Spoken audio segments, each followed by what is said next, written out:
I have the pleasure of introducing one of our international guests. And she's a fan of Canada. She's been a long-time fan of Canada, she told me over lunch. So that was really lovely to hear. I'm going to introduce Nayelli Perez, if I said that right. And Nayelli, she actually sat 2 seats down at my table for lunch. Complete coincidence. Networking isn't always that coincidental. Sometimes it's more deliberate. I think she's going to tell us about that. Again, anybody who's sitting at the outside tables, please join us and come sit closer. This session is being filmed this afternoon. So. Okay, I'll tell you a little bit about Nayelli. Nayelli is Assistant Director at the Hofstra University Career Center in Long Island, New York. She tells me she lives in New Jersey and works in New York. And she provides career coaching for the undergraduate, graduate, and alumni population there. She holds a master's degree in school counseling, and she's also doing another master's degree in higher education, leadership, and policy studies at Hofstra as well. So one of Nayelli's focuses is career services is developing networking styles that individuals can make use of. And I'm very curious to hear, as people have very different styles, and some people feel shyer than others, so I'm very intrigued, and I welcome you, and I ask you to welcome Nayelli here to Edmonton. All right, so let me test the portable mic that I have, which is very convenient. Can everybody hear me? Okay, perfect. All right, so let's get started. This workshop has a lot of sheets involved, so you'll be having some takeaways, which will be great. I'm not sure what the best way to pass it out is. There's a large group, which I'm very flattered about, by the way. Yeah. It's actually this one. Thank you so much.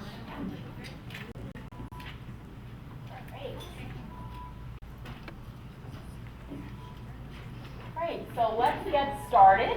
So welcome to Networking Styles, coaching your clients to network using their strengths. One of the great things that I love about this conference is that it's a mesh of people that work in the career, coaching, or counseling fields, whether it's for a nonprofit organization, for a private company, or even through the school system, whether it's elementary, middle school, or higher education. And I hope that this information that you listen to today and take part in, because this is also a hands-on workshop, will apply to you and your work, regardless of where you do career counseling or career coaching. And hopefully it'll help you in your own networking, because one of the things that I tell my clients, which are students or alumni in my case, is that networking never ends. A lot of the younger students, they think that networking is something they have to do when they're starting out in their careers as college students, and then it's over. But we all know better, and we know that networking goes on and on as you develop in your life and in your career. And hopefully you can take some of these tips and use it in your own networking later on when we have the networking reception as part of this conference. All right. So who here has heard the word networking before? Yeah, most if not all of you. If you haven't heard the word networking, you should look it up. It's a big buzzword. You hear about it all the time. So far in the sessions that I've been a part of for today's portion of the conference, I have heard networking mentioned numerous times. It's something that's on all of our minds and something that we think about when it comes to servicing our clients.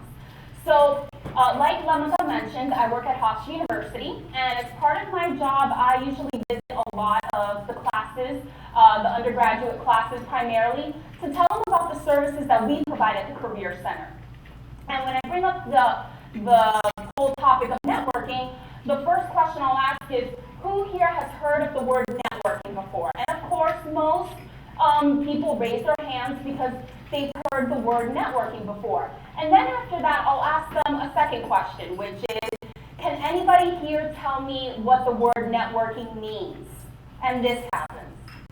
They just stare, most of them. You might see one or two hands raised, but for the most part, either people don't really have a definition in mind, or maybe they're afraid or hesitant to mention what their definition is. Because some people may not know what networking is, especially if they're younger professionals or students. Or maybe some people know what it is for them, but they don't know if it's the right answer, right? And one thing that I have a belief in is that there really isn't one definition of networking. Networking can take on so many different facets and styles, which is what we're going to learn today. So, according to dictionary.com, networking is a supportive system of sharing information and services among individuals and groups having a common interest. So does anybody have any feedback or suggestions about this definition that I have up here?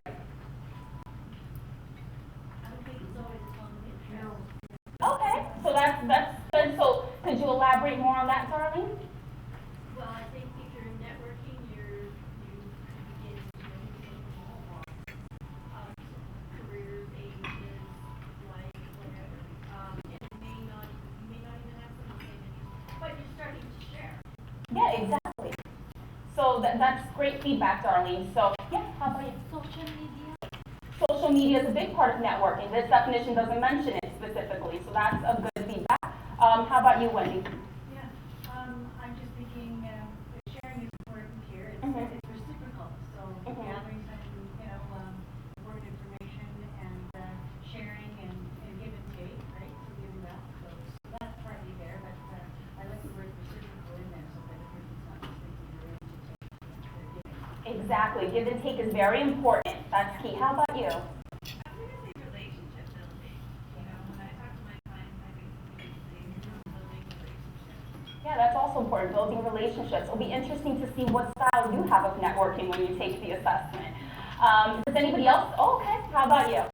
Comment about the word system. To me, system sounds like it's more organized. Okay. You know, where sometimes I think that it's much more organic than that. Yeah, that could be a part of your style. You really appreciate networking that's organic, not really a part of a system. So that's also great feedback. How about you? Networking is a process having 6 stages like coordination, cooperation, and collaboration. So when you meet a people or when you meet an organization, it might not be having common interests, but there will be some coordination, cooperation, and collaboration. Okay, so you're kind of doing a little bit of foreshadowing for this session, which is great. Thank you. Networking isn't about one action, right? It has different stages. It's a process, similar to building relationships. And what I noticed here with the feedback that we've gotten so far is that, there's different versions or different definitions that you all have for networking. There's a definition from dictionary.com. Here with the feedback that we've gotten so far is that there's different versions or different definitions that you all have for networking. There's a definition from dictionary.com, but you may or may not agree with all of that phrase. You have your own idea of what networking is. What I like about this definition in particular is that nowhere there does it mention getting a job, right? And that's one of the common misconceptions, especially with younger professionals, or even, professionals from various ages that are new to networking and developing their own networking plan. They think it's just about getting a job.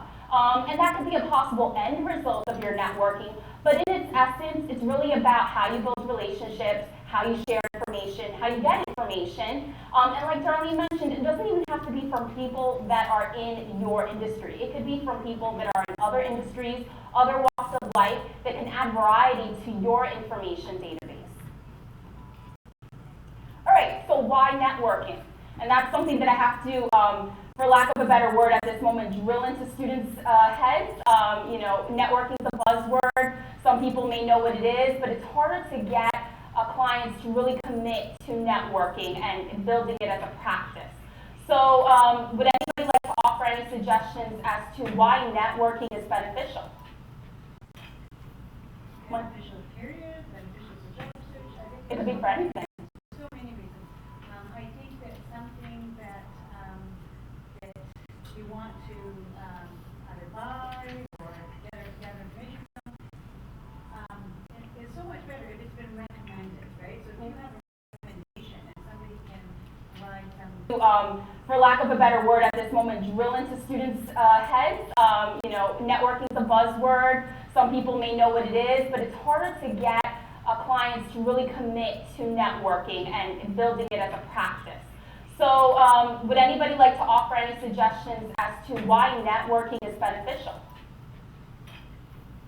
Beneficial period, beneficial for job search, I think. It could be for anything. There's so many reasons. I think that something that, that we want to, either buy or gather information from, it's so much better if it's been recommended, right? So if you have a recommendation and somebody can provide some, some story about how this was great for them and you recommend it, whether or not it be like, a car or, like a haircut or even an individual, to recommend, to perform a particular role, it's so much stronger, it's so much more solid. And then two, like with job search, I mean, there's oftentimes hundreds of applications for the same job, if they're just doing online job applications, and that's something that we're all familiar with, to tell our clients, okay, that's the 20% of the advertised jobs, what about the other 80% that's hidden, right? So we want to make sure that, if we're sharing information with people, that we're letting them know that, if you can get that recommendation and you can establish those relationships, that's going to be much more solid than you do that. All right, thank you, Wendy, for that. And that's right, there's the job market and then there's the hidden job market. And I tell my clients all the time, with the job search, there's really two paths to take and you should be doing it at the same time. The one path is the traditional way of looking up positions online and applying to those that you find interesting or that match your skill set. And then the other side of the coin, so that is networking. Because really by doing two of those two things together, you really have a more holistic job search. And there's other things you can do, but my main two avenues are the job search and networking. Did you have a suggestion? I was thinking that I think it's a social need. If you take the context of job out of it, I think networking has been happening all the time. Somebody giving you the word networking in the context of job. I personally feel nobody's an island here, no man's land. We're always connecting in some context or the other. But I guess in the context of job search, it's become more relevant than anything else. If you ask me why networking, I think it's an inherent social need. Form those connections. Yeah, exactly. And what was your name? Anunada. Anunada. I have an unusual name too, so I relate to you. And that's right. No man or woman is their own island, right? So making connections is so important, not only when it comes to career, but just in life in general. So there's really a lot of reasons why networking is helpful for individuals. And I've listed some. Networking is useful to get private information from people in the know. So a lot of times I'll tell my students, it's one thing to get advice from myself as your career counselor, but you should really do some informational interviews with people that are in your industry to get that insider information that you really can't get from me or from a book or any other online resource. It's one thing to get information online or in a book, but it's another to really hear from somebody that can talk about the day in and day out of what it's like to be in a certain profession. And then once I say that, the student says, what's informational interviewing? And then I have to get into a conversation about that, but that can take up a whole other session, right? Another perk of networking is making connections from other industries that can be adopted to yours. And I've noticed from my personal experience that the people I look up to as mentors or people that are more seasoned in my profession are the ones that really look outside their immediate industry to get information or ideas and then implement that in their own career to really add something that's different. New ideas or new ways of looking at things. So, for example, if you're a young professional, you can look to people that are more seasoned in your industry and get ideas from them to kind of give yourself an idea of where your career could go, or to just get ideas from people that are more knowledgeable in your industry. Like Dr. Feller mentioned before in the keynote address, he has a reverse mentor, which I thought was really interesting. So he's definitely had a lot of years of experience in his field and is very seasoned, but he still really values the input from somebody that's, has been, is a less seasoned professional, right? But can still offer something. In this case, technology. So networking is useful for new ideas and getting new glasses, so to speak. The ability to spread your ideas, be a change agent. So, myself and the other people that are presenting, they're networking by presenting their ideas and sharing it with an audience. And that's a way that you can network and share information. And I think a lot of young professionals don't realize that. They think it just has to be about approaching somebody that they don't know at a networking event. And yes, that could be a method to network, but it doesn't have to be the only way that you network. And meeting potential collaborators. So I think the gentleman over there, what was your name? Numer? Okay, so one of your stages of networking was collaboration, right? And that's one of the things that you can achieve through networking. Finding potential collaborators for a project that you may do either in your full-time job or as a side project or etc. And like Wendy mentioned, getting a referral or a job. Most employers will get tons of applications and resumes for a job posting that they have, but the person that gets a referral has a better chance of really standing out from the group. All right, so why are we here, right? You had to pick a session block, a session for this block, so that's one of the reasons. But these are our learning objectives for today. So number one, you will all be utilizing the networking style questionnaire. And just to check, does everybody have a questionnaire? Okay, do you still need one? Oh, okay. Any extras? Those are extra, you can use those. All right, does anybody else need an assessment? Okay, 2 more people. Does anybody have extras?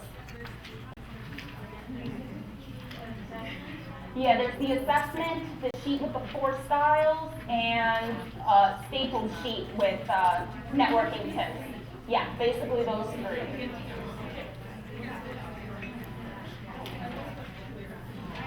Yeah, that has.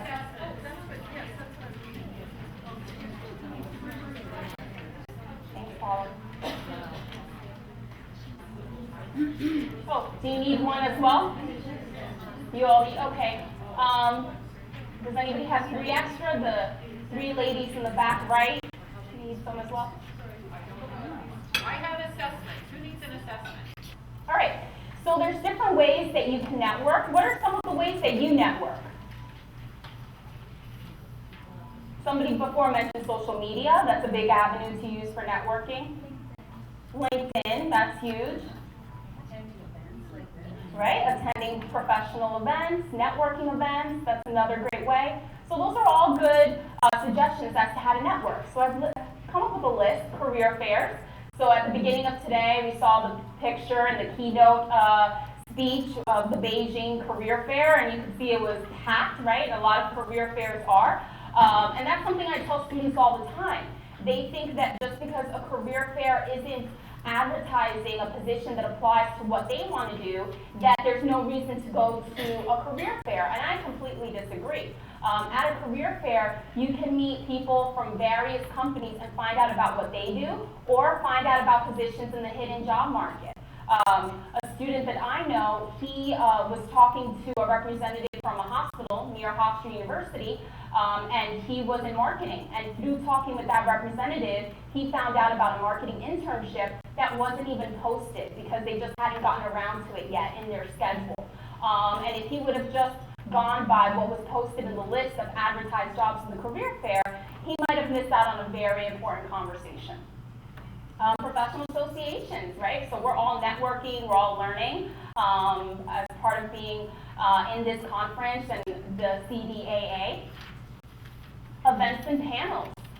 So going to networking events or any professional development events are a great way to network. Even social events can be an avenue to use for networking, and being a part of a panel. So has anybody here ever been a panelist for some type of event?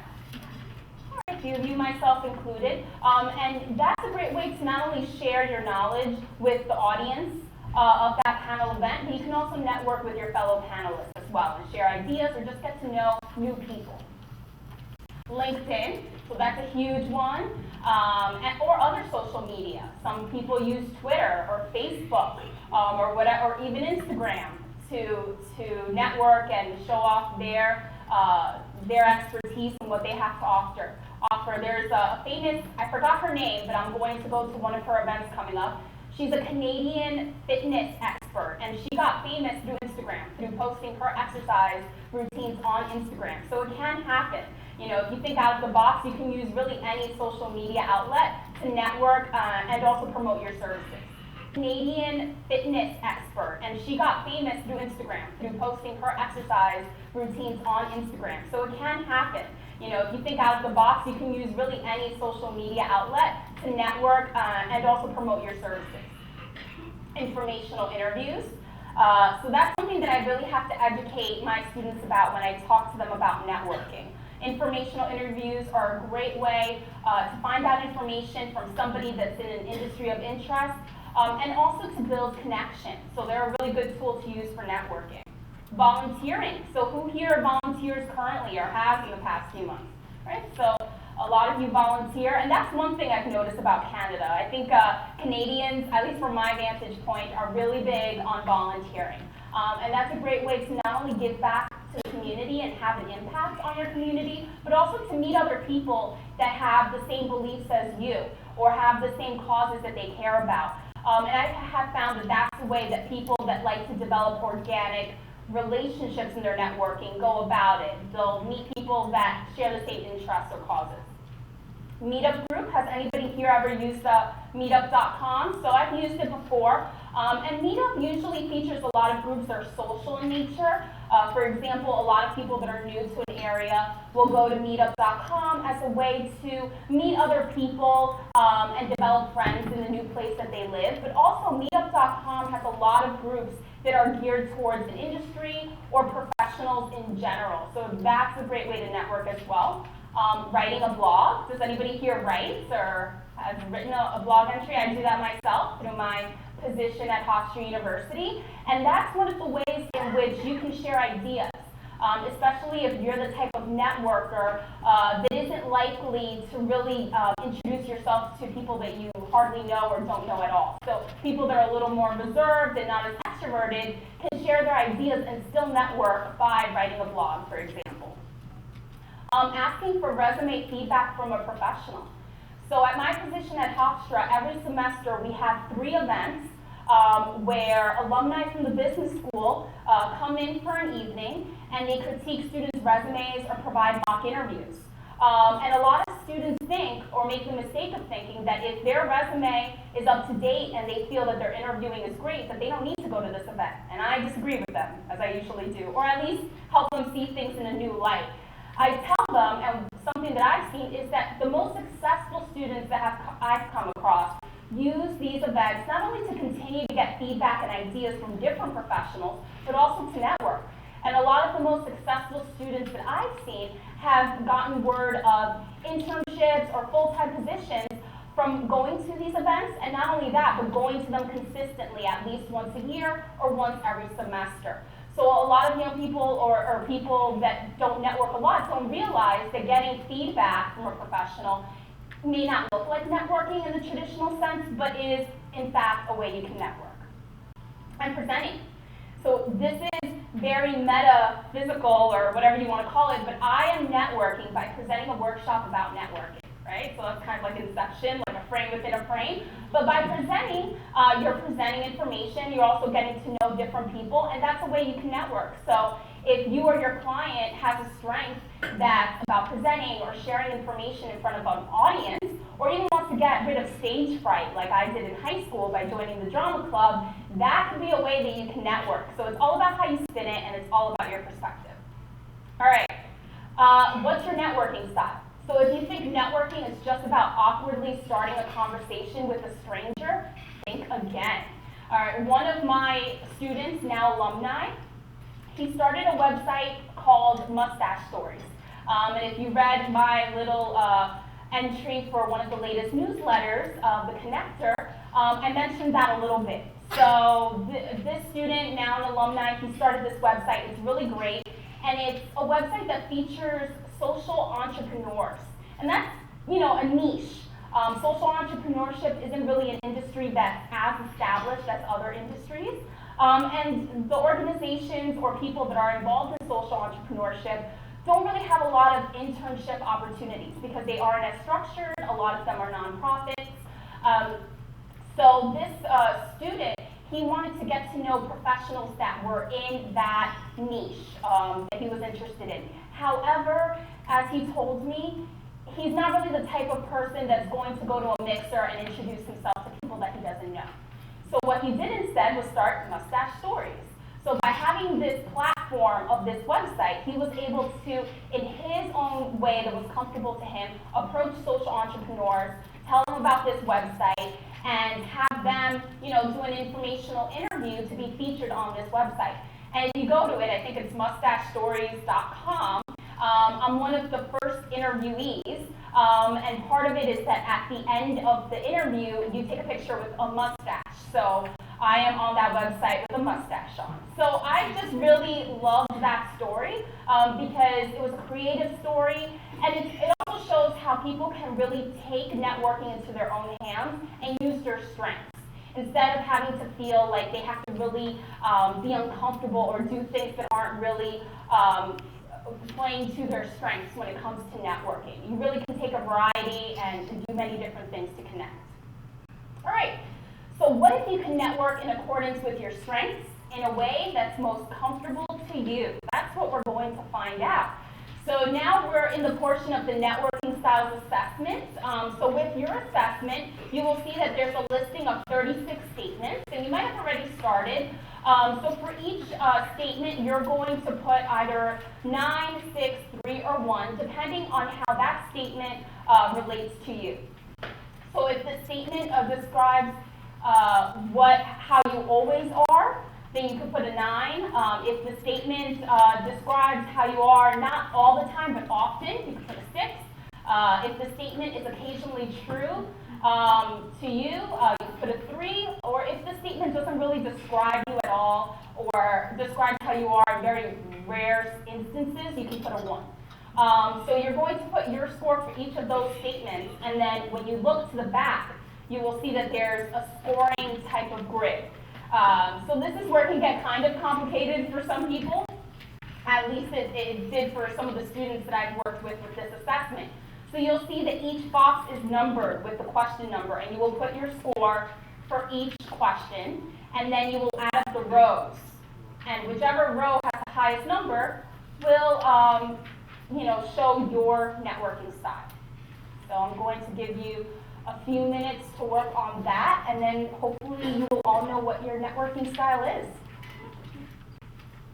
That was my inspiration for the networking styles, and you'll see that with the stapled document, there are the 34 strengths from StrengthsFinder 2.0 listed along with their networking tips. So you can use this in various ways. Say you know your client's networking style because you use this assessment. You can look up the strengths that fall under that style and come up with some possible suggestions for your client. Or if for whatever reason you use StrengthsFinder already and know the strengths of your client, you can use this by looking at the top 5 strengths of your client and suggest some networking tips to start off with based on that. You can use this for yourself as well. So if you know your style, which you'll know by the end of this session, or if you do end up taking the StrengthsFinder and find out your top 5 strengths, you can use this for ideas as well. So you get to keep that as a takeaway. So does anybody need any more time with the assessment? We're good to go. All right. So I'm just going to hang out around here. My clicker failed me. So as you'll see, and can everybody still hear me? I just turned on the mic. Okay, so as you see, there are 4 networking styles. And if you've ever read Strengths-Based Leadership, they are basically the leadership styles from that book, but we're applying it to networking. So these are the 4. There's Executor. I also like to call that style Achiever. There's the Influencer. There's the Relationship Builder. So what was your name again? Amelia. So when you mentioned that networking to you was about building relationships, I was thinking, okay, I wonder if her style is going to be Relationship Builder. And last but not least, you have the Strategic Thinkers. So now let's go over each one. All right, so who here scored in the style of Executor? All right, so we've got a few executors up here. So executors, as I like to describe it, executors know how to make things happen. When you get an an idea, you do what it takes to make it a reality, period. So people with this style a lot of times are known as the achievers. You know, if they have something to do, they're going to find a way to get it done. They're usually very diligent with whatever tasks or initiatives that they have. So based on this style, some networking tips for the executors in the audience could be to launch new initiatives or new projects. Since executors like to get things done, they can use an idea that they've heard or get from a colleague or develop their own idea and actually make it happen. They can organize an event like a conference, party, or a fundraiser for their industry. So it'll be interesting to see how many people in the conference committee were executors. Executors also really like to set and accomplish and even surpass goals. So something that executors could do could be to keep track of all the people that you help or network with and see how you can further help them, or even just to keep track of how many people you network with, or even come up with networking goals. An example could be, you know, this year I will network with at least 5 new people that I've never met before. Something like that can really get an executor going, especially those that really like to meet and exceed their goals. And set networking goals and surpass them. So these are some tips that executors could use, or that would really reflect the skills of executors. Some more are in the stapled sheet. I keep on forgetting I can't use this. All right, so who here got the style of influencer? All right, so we've got quite a bit of influencers in the audience. All right, so influencers are able to make their ideas heard and reach a broader group of people. So they're usually the ones that somehow have the knack for getting people to join them on whatever group, initiative, or thing they've got going on. They can be very charming and have charisma and get followers or collaborators, whatever you want to call it, in that way. So here are some networking tips. You can earn trust and loyalty from networking contacts before getting results. So a lot of influencers are so used to getting people on board and getting what they want that sometimes they forget that there's a process to gaining that trust with people that you meet. You can identify influential people in your industry of interest, share ideas with them, and get their opinions. So if you're an influencer, spot out the people that you think are influential in your industry and share ideas with them to be an even more dynamic duo or group. They can get help from relationship builders on how to create and expand your network. So once you know who the relationship builders are in the audience, try to see if you can connect with them at the networking reception later on today. And they can be good at taking charge and creating a group and are able to get past obstacles because they are so influential. Any questions so far on the styles? All right. Who here scored in the style of relationship builder? Amelia, okay, so my theory is working. I knew it. There's a lot of relationship builders here, and that's not really surprising because a lot of what we do in career coaching or career counseling is really getting to know somebody one-on-one or in a group setting and developing that relationship to get them to really trust us as counselors and be on board with our suggestions and help them come up with their own suggestions. All right, so relationship builders can be the glue that holds a team together.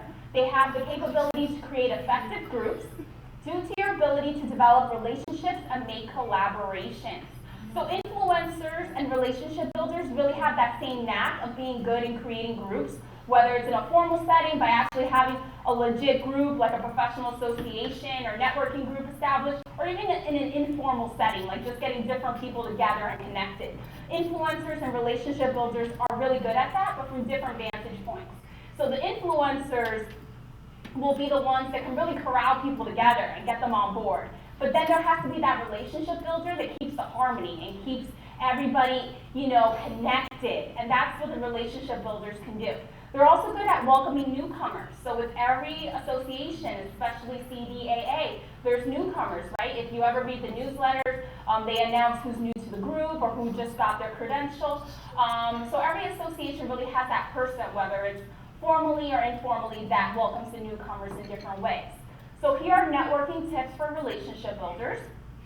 Seek variety in your networking methods, whether it's getting ideas from people with different styles or just meeting people from different industries or walks of life to find a way to build relationships. Look to others for help in establishing long-term goals for your networking so you can focus on establishing relationships.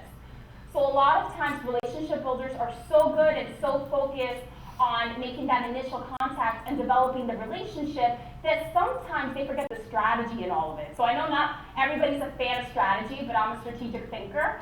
Spoiler alert, so I like strategy. So relationship builders, whether it's in a group, for career advice, or even in their networking, can really make use of strategic thinkers that can help them see what their efforts could bring about or help them see the big picture. Could bring about or help them see the big picture. And, like I mentioned, relationship builders could take on the role of welcoming newcomers, whether that's formally in a group or just, at a networking event, for example, reaching out to somebody that looks like they're alone or looks like they're new, or even at work, welcoming that new person that's trying to fit into the work environment. And then last but not least, we've got the strategic thinkers. So who scored in that way? All right.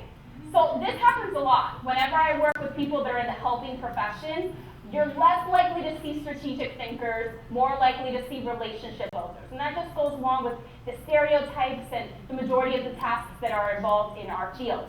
But don't forget the strategic thinkers. They have a lot to offer.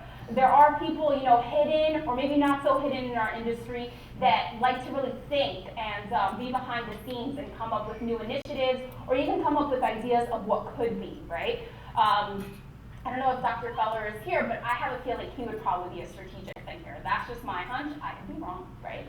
Because he talks a lot about the future. So strategic thinkers. So you are a visionary that can provide this group on what could be and are always thinking about the future or maybe even the past as to what has been done.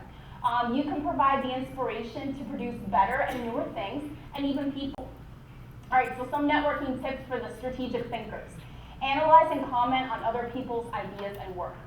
So usually, but not all the time, strategic thinkers tend to be the type of people that aren't really fond of going to a networking event or going out of the blue and asking somebody for coffee. They're less likely to do that.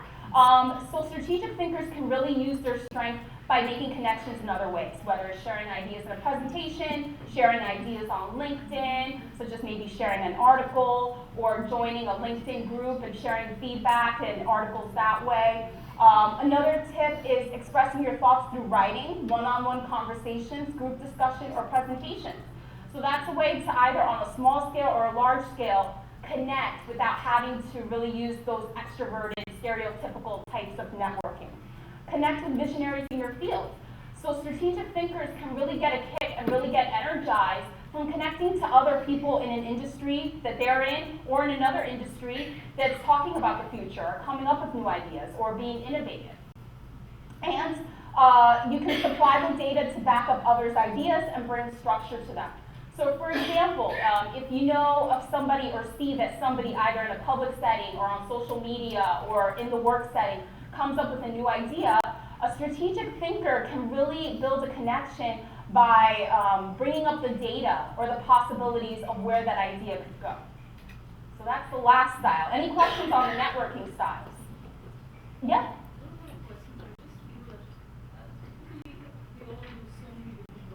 Yeah.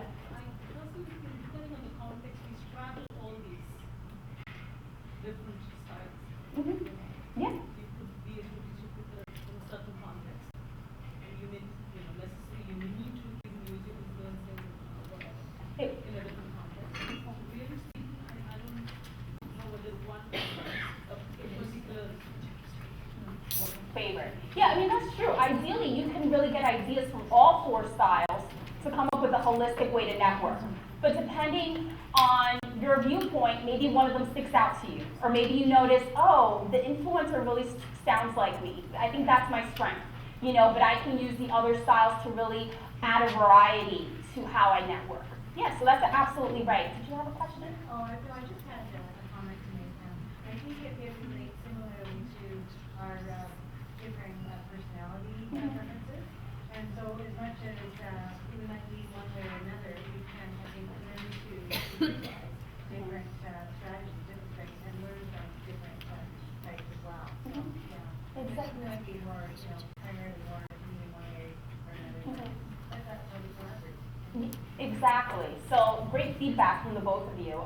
It's sort of like the example of the right-handed or left-handed, right?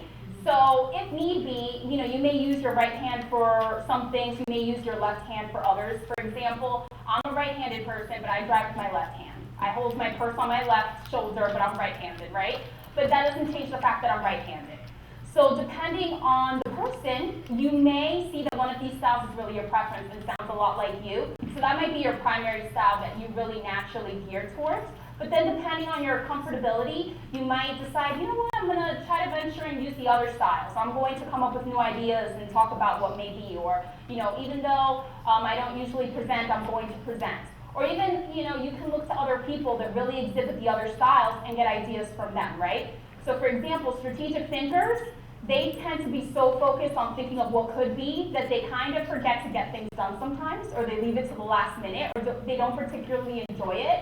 That's just my viewpoint as a strategic thinker, might be personal experience. So they might, partner up with somebody that's known to be an executor to get things done or get that perspective. And ask that person, I know you're the type of person that gets things done.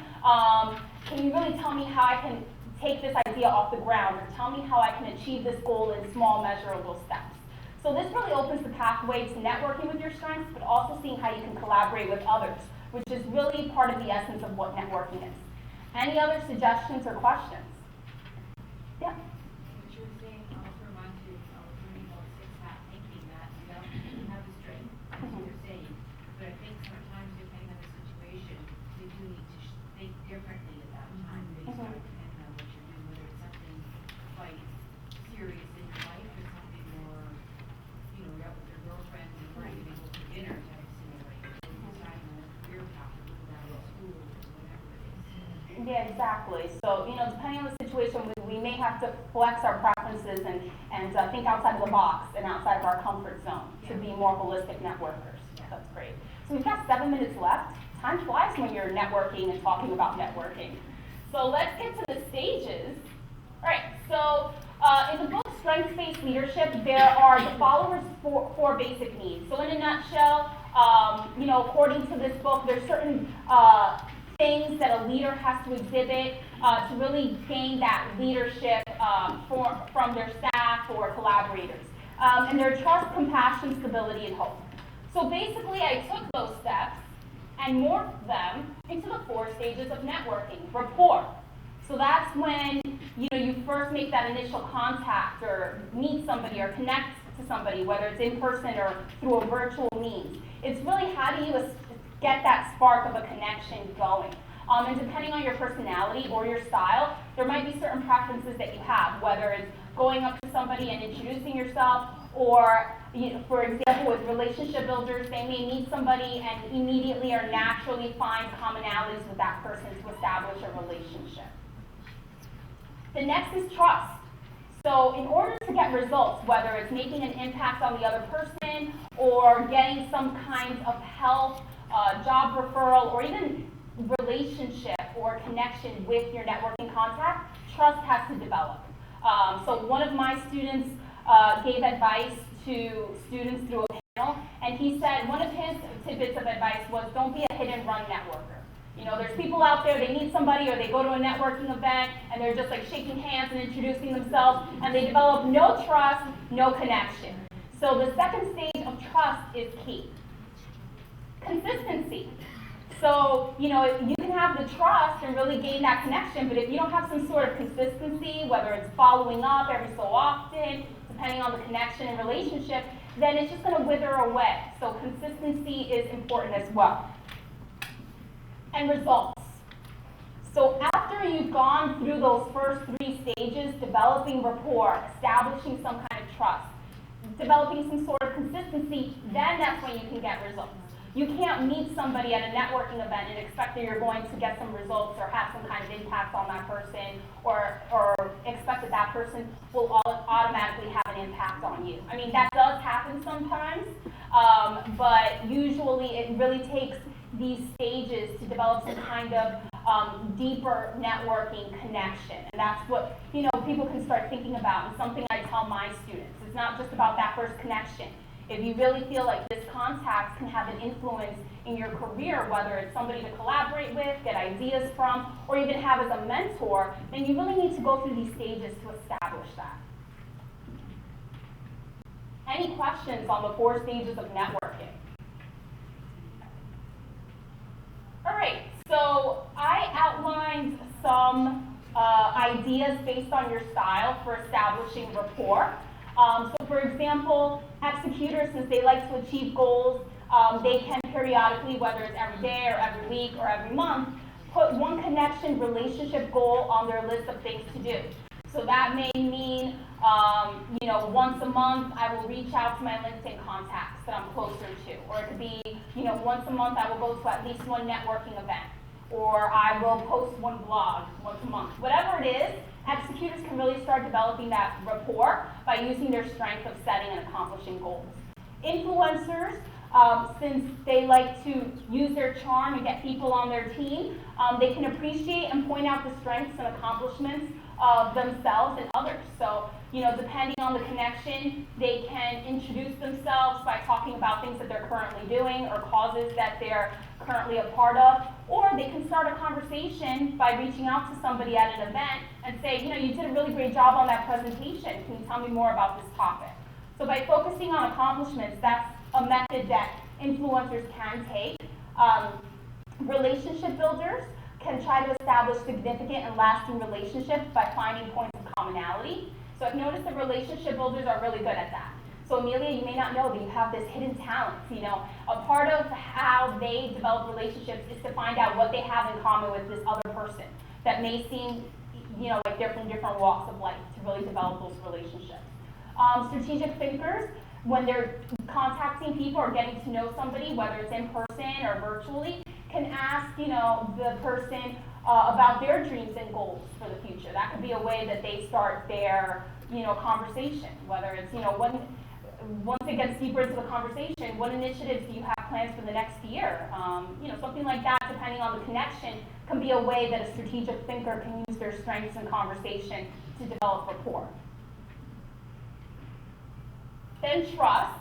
So that's the second stage. So I'm kind of going to breeze through this, but I can send a PowerPoint. So like Paula said, it's going to be up online. You can also contact me. My email is very easy. So it's my first name dot my last name @gmail.com. So I don't even have to spell my name, which is great.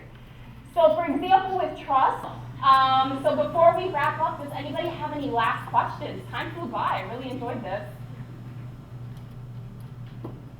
All right, and if anybody, yeah, I'm sorry? No, it sounds great. Okay, thank you. And if anybody has any further questions, you can approach me, based on your style and strengths at the networking reception. Or you can always ask for my card if you want to keep in touch, if any questions pop up in your mind after the conference. So, definitely keep the conversation going if you have any more questions, ideas, suggestions, or concerns. I'm open to that. All right, thank you all.